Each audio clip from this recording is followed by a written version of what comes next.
అంటే అదొక లైఫ్, అంటే పెళ్లి చేసుకోవడం. నాకు చేసుకోవాలని ఉంది అబ్బా, నాకు పెళ్లి చేసుకోవాలని ఉంది, కానీ ప్రేమ కోసం పెళ్లి చేసుకోవాలని ఉంది. పిల్లల్ని కనాలన్నా ప్రేమతో కనాలని ఉంది తప్ప ఏజ్ అయిపోతుంది, టైం అయిపోతుంది, సెటిల్ అయిపోవాలి, వాడిని చేసుకుంటే ఇంత డబ్బులు వస్తాయి, ఇలాంటి ప్లానింగ్ ఉంటే ఎప్పుడూ అయిపోయేది. కానీ నాకు ప్రేమ కోసం తప్ప ఇంకా దేనికోసం నేను పెళ్లి చేసుకోను. యాక్చువల్లీ ఈ టాపిక్ వచ్చింది కాబట్టి ఒక చిన్న నిన్న ఐ థింక్ సమంత గారు చెప్పినట్టున్నారు, నాకు కూడా పిల్లల్ని కనాలని ఉంది అన్నట్టు మెన్షన్ చేసినట్టు. అందరు అమ్మాయిలకి నేచురల్ గా ఉండేదే అది. మనం పుట్టేదే భూమితో పుడతాం. చిన్నప్పటి నుంచి అమ్మాయిల డ్రీమ్స్ ఏముంటాయి?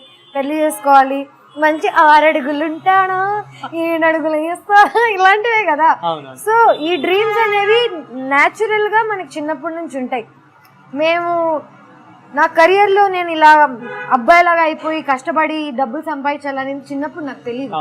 నేను చిన్నప్పుడు పెరిగినప్పుడు నేను కూడా ఏదో రోజు పెళ్లి చేసుకుంటా, పిల్లలు పుడతారనే డ్రీమ్ తోనే పెద్దోళ్ళు అవుతాం కదా.